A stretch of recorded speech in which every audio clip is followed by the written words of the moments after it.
Well, a number of years ago, I was asked by a campus chaplain of a college in the upstate of South Carolina to offer the invocation at a football game between this particular college and Newberry College.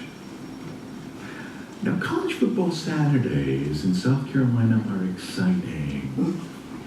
Even if it's on the campus of a Division III school like this particular school was. I mean, I remember arriving on campus, okay? You've probably done this at some time. You can imagine with me what this was like, right? I was being engulfed in a sea of blue and white college banners, college flags, waving in the crisp fall breeze, not unlike today. Blue and white pop-up canopies dotted the stadium parking lot. And of course, the football fans were all decked out with white turtlenecks and blue cable knit sweaters.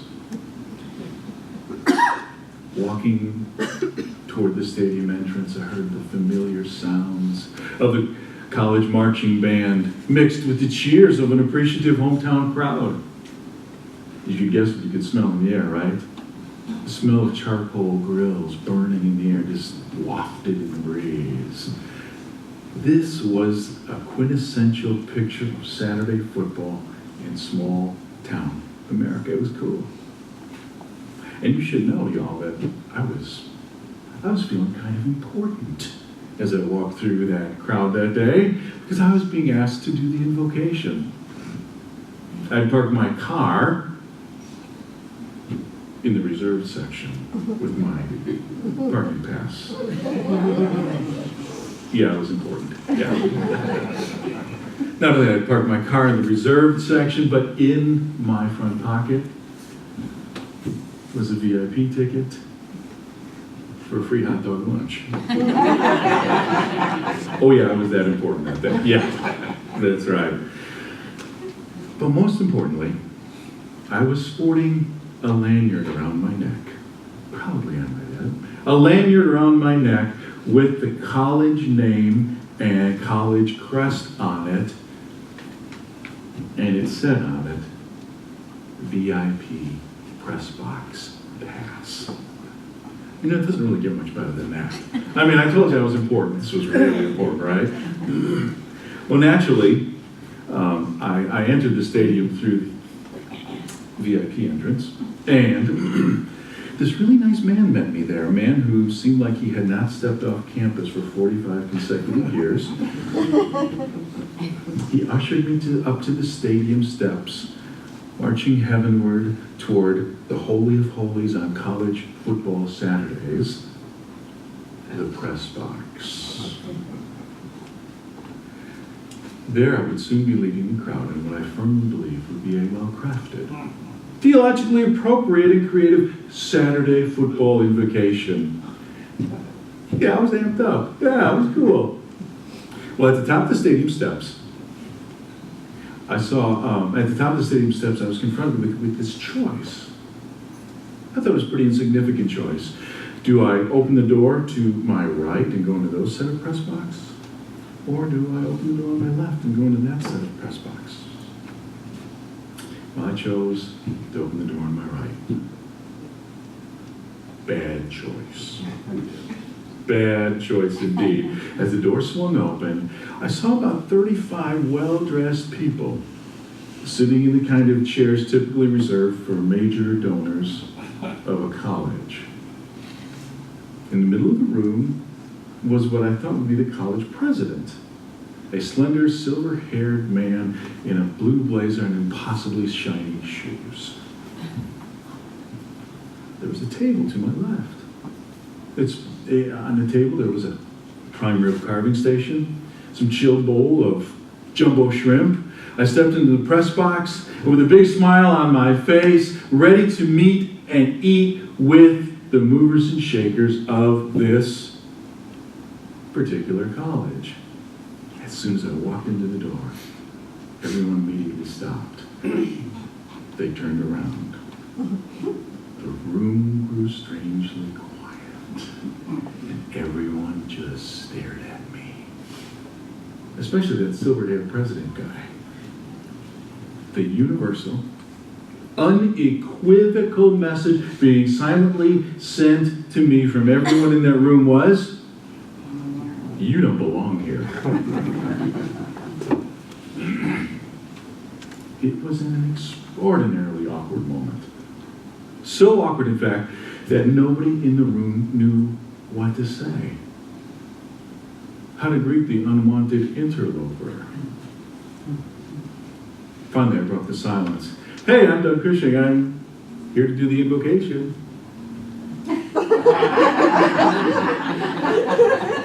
More silence. And then that silver-haired man nodded at one of his lieutenants, who swiftly walked over to me, gently grabbed me around the waist, and began carrying me out of the room, saying, "So sorry, you're in the wrong press box. Come with me at once." Y'all, I felt like I had broken this impenetrable fortress. I mean, I felt like I had infiltrated a secret society, committed the unpardonable college sin. I was the common man who had poisoned the waters of the elite. And most importantly, I should have known better. Even though I kid about this encounter,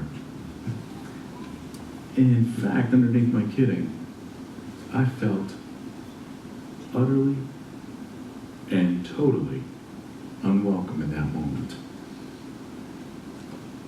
That was the day that I felt completely excluded. And I still remember that feeling today. Can you all think of a time when you felt excluded? Where were you?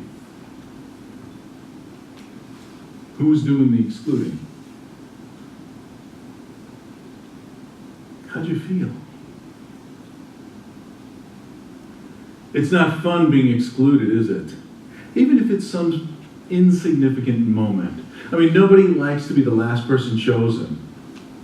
Nobody likes to be the one that was excluded from the guest list, or the one inadvertently dropped from the email group list. Being excluded stings, doesn't it? Being excluded stings. In addition to being painful, excluding others is just plain wrong, isn't it? It's just plain wrong. Welcoming and including everyone is God's will for God's people and God's church. It always has been. Amen. Even a quick overview of the Bible shows that welcoming and including others, especially people not like us, is without question God's way. One word often used to describe being welcoming and inclusive of everyone is a word called hospitality. It's a word that you hear me use a lot. It's a word you hear Reverend West use a lot. Hospitality is a word that is that describes a tradition as old as the Jewish and Christian faith. The tradition of extending hospitality, it stretches back to our foundational story in the Old Testament. The foundational story being the story of Abraham and Sarah and God's calling to them. Let's look for just a minute at that story.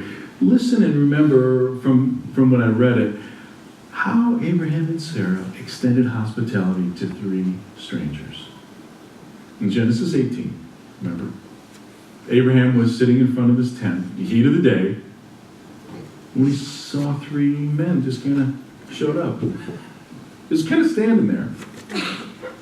Abraham was looking, thinking, what's up? But he went to them. Abraham graciously welcomed these strangers, not knowing them, bowing, honoring them, and then inviting them into his home, into his tent. Once inside, away from the desert heat, Abraham and Sarah offered the 3 strangers water for their feet, rest, bread, and then they created a lavish feast.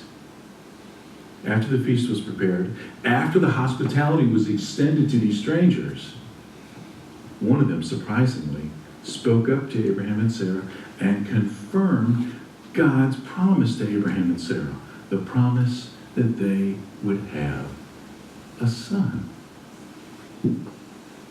Hospitality.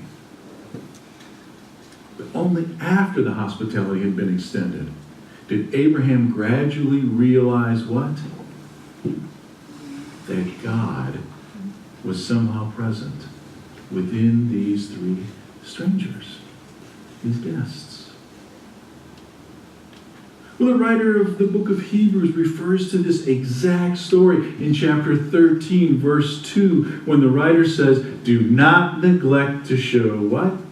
Hospitality to strangers, for thereby some have entertained angels unawares.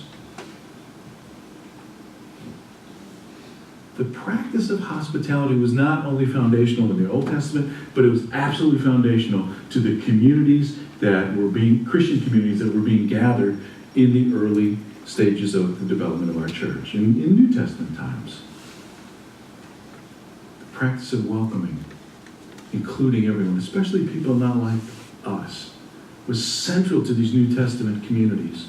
It was a habit practiced within almost every Christian community we bump into in the New Testament. In addition to the book of Hebrews, the Apostle Paul spoke to a new church and new Christians in Rome about Christian love and about extending hospitality. Peter wrote to all the churches in Asia Minor about the need to extend hospitality to everyone. He did that in the 4th chapter of 1 Peter. So hospitality is not something that is on the margins of Christian communities. It was central to their life, to what it meant to show the love of Jesus Christ to the world around them. Hospitality, being welcoming and including to everyone, especially people not like us. Friends, that is God's will for God's people and God's church. I want to spend just a minute taking a closer look at Romans, the 12th chapter of Romans. In this passage, Paul outlines what Christian love is all about by using two words. And I'm going to show that to y'all. In Romans 12:10, Paul writes, love one another with mutual affection. The Greek word translated as love is Philadelphos. It's almost the exact same word for that great city in Pennsylvania, known as the city of what? Yeah, exactly. That Greek word phila comes from the Greek word for love. Adelphia is a form of the noun for brother, brotherly love. So Paul is saying that, first of all, that genuine Christian love consists in loving your fellow Christians as if they were your sister or your brother. Then Paul goes on in verse 13. Paul defines a second type of genuine Christian love by saying, extend hospitality to strangers, or literally to the strange ones. All right, Paul's not suggesting that we look around the room and we say, he looks pretty strange, I better love him. But she looks pretty ordinary, so I don't have to talk to her. That's not what Paul means. The Greek word for hospitality is philoxenia. It comes from the Greek word philo, which means love, and xenia, which means stranger or alien. The word alien meaning someone who is a foreigner or someone who's very different from you. So according to the Apostle Paul, genuine Christian love is defined as Philadelphos and philoxenia. It's brotherly love extended to believers and radically inclusive love extended to strangers. That's right. Paul calls Christians to love those who are very much like us and to be welcoming and inclusive of those who are very different than us. The practice of hospitality, being welcoming and inclusive for everyone, especially people that like us, It's God's will for God's people and God's church. I think you get that, right? That makes sense. But why, you may be asking, why do I think the practice of hospitality so important that we should include it as a core habit at the Bridge? You may be saying, okay, yeah, well, that makes sense, but why is it so important that we should be talking about it as foundational to our life together? I'll close by giving you 3 very brief reasons why. 3 reasons why I think being welcoming and inclusive of everyone should be an essential practice for new churches in 21st century America. First, hospitality is what the people in northern Brunswick County are looking for. I think most of us know that, right? See, we have this need within us. God wired us with this need to belong, to be connected, to be part of a community. Douglas Atkin is an expert in marketing commercial products to consumers. And in a recent interview, he was asked about why people become cult-like in their devotion to products like Nike or Apple. Not that anyone hears. Anyway, well, Atkins said, I've interviewed people who are brand loyalists of Saturn cars. Remember those Saturn cars? Remember how crazy people got about Saturn cars? Remember that? He said, they will use the same vocabulary to talk about Saturn cars as someone who is a cult member of Hare Krishna. Okay, I think I'm stepping on toes. Wait. I went to Saturn. It's okay. They'll say that other car users need to be saved. They'll say, we are the Saturn family, with no hint of irony. They absolutely and completely believe it. He said, I don't think it's a bad thing. I think that the profound desire to belong to something is part of our human condition. The need to belong is hardwired in us. God created us with this need to belong, to be inclusive and to include others and be included, to welcome and to be welcome. The practice of hospitality, first of all, is what people in northern Brunswick County are looking for. Secondly, hospitality is what people in northern Brunswick County need. Here's why. Check out this video clip. When you tell us, here's who I am, here's who I am. It is not respectful for you to say, now I'm running against a woman who, my God, that's all she talks about. She did serve for 20 years. She comes from, let me finish, sir. She comes from a military family. She did lose both of her legs fighting in Iraq. She has done, and I do have a list, because I am your opponent in this interview, a list of things that she has actually accomplished for the government with regard to Veterans Affairs. She served in Veterans Affairs. Let me put it to you this way. You ran a campaign, sir. I'm not finished asking my question. You ran a campaign. We're talking about respect. I'm not going to sit here in 1996. I'm asking. Am I the only one in this room who is sick and tired of that constant division, intolerance, distrust, and hatred that is creating a wedge in our nation? Am I the only one that feels that way in this room? No. Of course not. It's everywhere, isn't it? Don't you think most people, Christians and non-Christians, are looking for something different than this nonstop division? I sure do. I think it's what our nation needs. The people in northern Brunswick County, Christian and non-Christian, they're looking for groups of people who want to heal divisions, unite our fractured nation, bridge the gap of distrust and hatred. We can be that voice in this community. but welcoming and including everyone. That's not too hard, is it? The practice of hospitality, welcoming and including everyone, especially folks not like us. It's what the people in Brunswick County need. It's what they're looking for. And finally, it's a practice that heals people's lives. I bet you not too many people in this room remember the movie Julian Poe. If you do, you get a gold star today. Julian Poe is a movie starring Christian Slater. It's a story of a troubled young man whose car stalls on an old country lane, forcing him to take lodging in a small town nearby.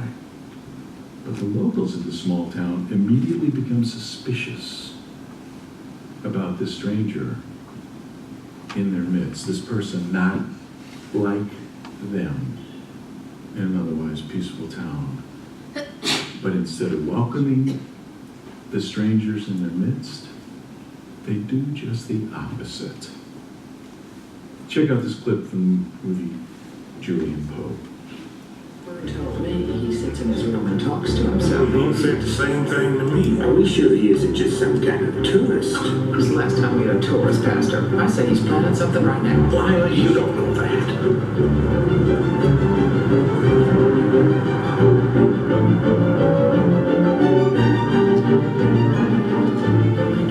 Everything, Henry. You're man. Find out what he's doing here. I'll handle it, Lila.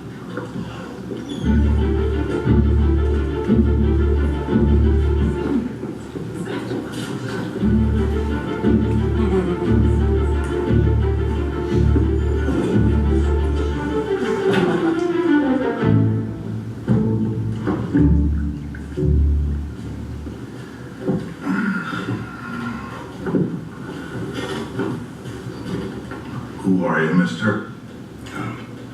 Poe, my name is... We know your name, at least what you say your name is. But what the hell are you doing in our town? Here? That's where we are. What you got in that suitcase, son? You was holding pretty close. Now, if you bring in drugs in here, you come to the wrong place. Drugs? I don't have any drugs. You got the look of a man on the run. I'm a bookkeeper. Did he say it was a bookie? You a killer, boy? You could be one of those mass murderers. You probably killed a whole bunch of innocent women somewhere. No, You no. came here to kill again. Why'd you come here? Well, my car broke down. I was on my way to the seashore for vacation. Wasn't no broke down car on the road. Nowhere. I swear, Let me see your car keys. I threw them away. Listen, it's true, and this just looked like such a pretty town, I decided to stay for a This few town is days. this dump, and you know it. Just tell Don't the lie. truth. Why are you here? You were gonna kill one of us? No. Listen, I came here. Maybe I should just go. Sit down. Now tell us. Stop your line. Which one of us is it? You best confess, boy. Out with it. Me? Killed. He admits it. No, I came here just to. You said you came here to kill somebody. Who is it? I can't kill Speak. Out with it. Say it. myself.